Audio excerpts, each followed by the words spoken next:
हाँ, good morning students. आज हम लोग पाठ संख्या 7 पढ़ेंगे। पाठ संख्या 7 कौन सा है जी? पाठ संख्या 7 नहीं बल्कि पाठ संख्या 6 है, 6। अच्छा, ठीक है।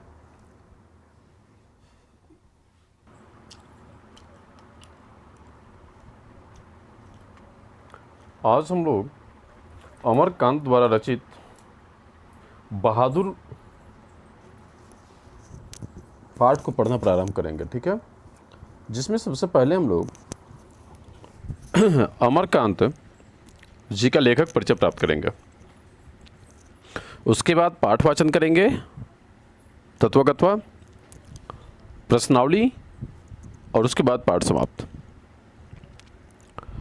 अमरकांत जी हिंदी के एक सशक्त कथाकार थे। इनका जन्म जुलाई 1925 ईस्वी में नागरा बलिया, जो उत्तर प्रदेश में है, हुआ था।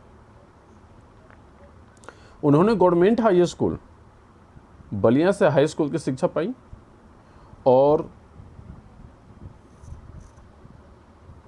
कुछ समय तक उन्होंने गोरखपुर और इलाहाबाद में इंटरमीडिएट की पढ़ाई की, जो 1942 के स्वाधीनता संग्राम में शामिल होने से उनकी पढ़ाई क्या रह गई? अधूरी रह गई।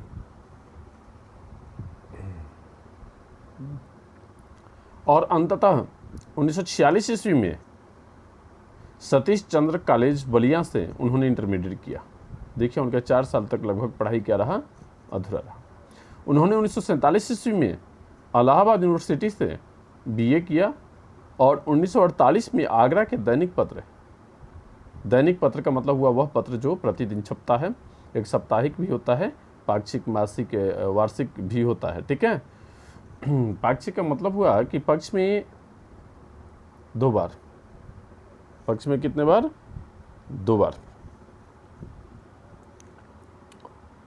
पक्ष में 2 बार नहीं, महीने में 2 बार, सॉरी। पक्ष 15 दिन का होता है ना। संपादकीय विभाग में नौकरी कर ली। आगरा में ही वे प्रगतिशील लेखक संघ में शामिल हुए और वहीं से कहानी लेखन की उन्होंने शुरुआत की।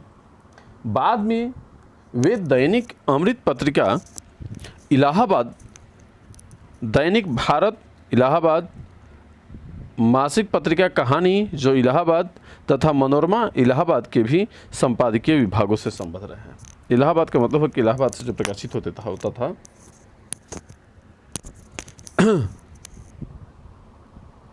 अखिल भारतीय कहानी प्रतियोगिता में उनकी कहानी डिप्टी कलेक्टर पुरस्कृत हुई थी। उन्हें कथा लेखन के लिए साहित्य अकादमी पुरस्कार भी प्राप्त हो चुका है। तुम लोग ये बताओ कि उन्हें कौन सा पुरस्कार प्राप्त हो चुका है? साहित्य अकादमी पुरस्कार। आज़ादी के बाद के हिंदी कथा साहित्य के महत्वपूर्ण कथाकार अमरकांत की कहानियों में मध्य वर्ग, विशेषकर निम्न मध्य वर्ग के जीवनानुभवों, जीवन के अनुभव और जिजीविका, जीने की चाह, जीने की इच्छा का बेहद प्रभावशाली और अंतरंग चित्रण मिलता है। अक्सर सपाट नजर आने वाले कथनों में वे भी अपने जीवंत मानवीय संस्पर्श के कारण अनोखी आभा पैदा कर देते हैं। अमरकांत जी के व्यक्तित्व की तरह उनकी भाषा में भी एक खास किस्म का फकड़पन है। लोक जीवन के मुहावरों और देशज शब्दों के प्रयोग से उनकी भाषा में एक ऐसी चमक पैदा हो जाती है जो पाठकों को निजी लोक में ले जाती है। निजी का मतलब होता है व्यक्तिगत, ठीक है। अमरकांत के कई कहानी संग्रह और उपन्यास हैं, जैसे जिंदगी और जोंक। जिस तरह से जिंदगी साथ नहीं छोड़ती उसी तरह से जोंक भी साथ नहीं छोड़ता है ना। देश के लोग, किसके लोग? देश के लोग। मौत का नगर, मित्र मिलन, कुहासा आदि उनके कहानी संग्रह हैं। और सूखा पत्ता, आकाश पक्षी, काले उजले दिन, सुखजीवी, बीच की दीवार, ग्राम सेविका आदि उनके क्या हैं? उपन्यास हैं। फिर से मैं यहाँ स्पष्ट कर देता हूँ कि कौन कौन से उनके उपन्यास हैं। आकाश पंछी, काले उजले दिन, ठीक है, ये उनके उपन्यास हैं। उन्होंने वानर सेना, उन्होंने कौन सा, वानर सेना की एक बाल उपन्यास भी लिखी है। बाल उपन्यास क्या है बच्चों? जो छोटे छोटे बच्चों के लिए उपन्यास लिखा जाता है, ठीक है, वो पढ़ते हैं और उससे लाभान्वित भी होते हैं, उनसे कुछ प्रेरणा भी उन्हें मिलती है। अमरकांत की प्रस्तुत कहानी में मंझोले शहर के नौकर की लालसा वाले एक निम्न मध्य वर्गीय परिवार में काम करने वाले बहादुर की कहानी है। एक नेपाली गवई गोरखे की कहानी है। गोरखा क्या है? तो नेपाल के तराई में जो रहने वाले लोग हैं और उसके आसपास के क्षेत्र के लोग गोरखा कहलाते हैं, जिसे हम लोग भोजपुरिया कहलाते हैं, चूँकि भोजपुर के इलाके में है। हम लोग का जो मातृभाषा है वो क्या है? भोजपुरी है, ठीक है। उसी तरह से ये भाषा के आधार पर हुआ और वो गोरखपुर से उत्तरी तरफ नेपाल की तराई, ठीक है ना। गोरखा रेजिमेंट सेना में भी है, गोरखा रेजिमेंट, राजपूत रेजिमेंट इत्यादि, ठीक है ना। गोरखा वैसे बड़ा सतर्क रहते हैं सेना में, उनकी एक अपनी खास छाप है, पहचान है।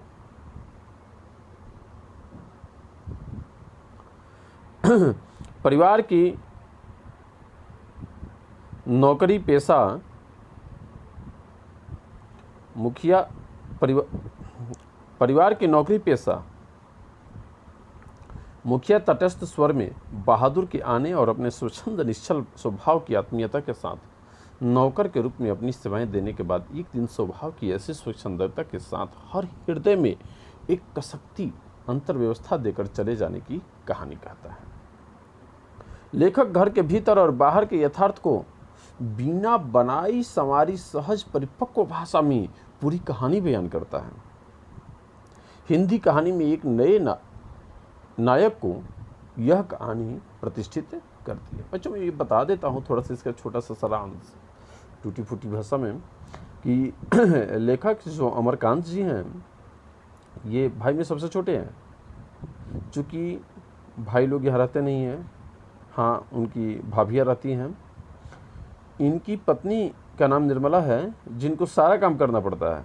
हमारे समाज में एक ऐसी, इसको रीति ही कहा जाए, कि जो छोटी महिला होती है घर में सबसे छोटी, उसी को सारा काम करना पड़ता है, खाना बनाना, बर्तन धोना, और उसके बाद डांट फटकार भी उनको सुनना है। ये नहीं है कि बड़े आदर सच्चे भाव से उनको रखा जाता है। लेखक की पत्नी के साथ भी वैसा ही होता है। भाभियाँ चारपाई तोड़ती हैं, जबकि इनकी पत्नी को काम करते करते ये पूरा थक जाती हैं, फिर भी इनको काम करना ही पड़ता है। तो और लेखक कि जितने भी रिश्तेदार थे सबके यहाँ नौकर थे। लेखक की भी इच्छा थी कि नौकर रखें अपनी पत्नी की दुर्दशा देखकर, लेकिन इनकी उतनी आमदनी नहीं थी, आय नहीं थी कि ये नौकर रख सके और उसका भी खर्च वहन कर सके। लेकिन औरत के कहने पर और एक अचानक संयोग कहा जाए उसको, संयोग जुट जाने के कारण इन्हें एक नौकर रखना पड़ता है। नौकर रखने पर खर्च भी तो इनको वहन करना है, उसका कपड़ा, उसका खाना, उसका दवा इत्यादि। तो आज तो हम लोग का केवल लेखक परिचय हुआ। आज का गृह कार्य नोट कर दो तुम लोग, रफ की कॉपी निकालो। आज का गृह कार्य है कि इसमें जो भी महत्वपूर्ण बिंदु हैं उनको तुम लोगों को याद करना होगा। जैसे मैं कुछ बता देता हूँ।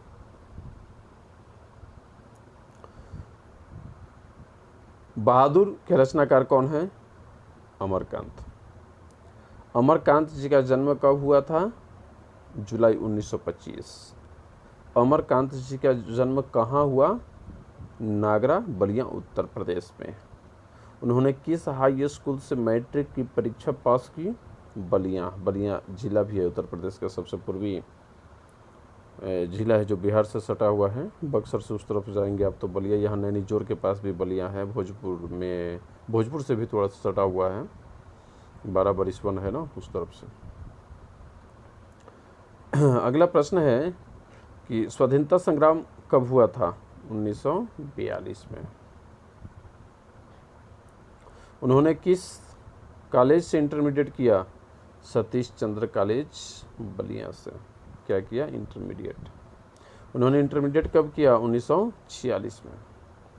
अमरकांत जी बीए कब किए? 1947 में। कहाँ से किए ये तुम लोग स्वयं देखना। उन्होंने किस संपादकीय विभाग में नौकरी की? दैनिक पत्र सैनिक में। वे किस लेखक संघ में शामिल हुए? प्रगतिशील लेखक संघ।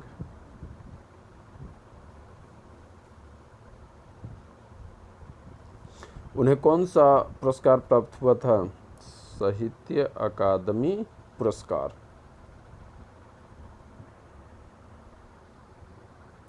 कौन सा पुरस्कार?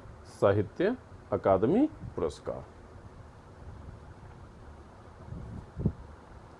उनकी प्रमुख रचनाएं कौन कौन सी हैं?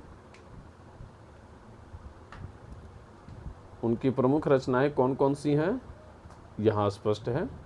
कुहासा, मित्र मिलन, मौत की नगर, जिंदगी और जोंक, देश के लोग। उनका एकमात्र बाल उपन्यास कौन सा है? वानर सेना। बहुत ही महत्वपूर्ण है, इसको तुम लोग जरूर नोट करना, ठीक है। और भी कुछ हैं, उनको तुम लोग स्वयं देखना। और मैं समझता हूँ कि तुम लोग पढ़ते पढ़ते ही याद भी कर दोगे, क्योंकि बहुत ही सहज है ना।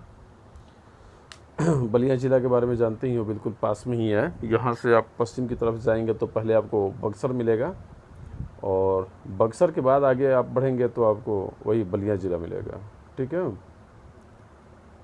तो आज का क्लास बस यहीं मैं समाप्त करता हूँ। फिर हम लोग अगले क्लास में मिलेंगे पाठवाचन के रूप में, ठीक है। पाठवाचक के रूप में मैं प्रस्तुत रहूँगा आपके सामने। So thanks my dear students.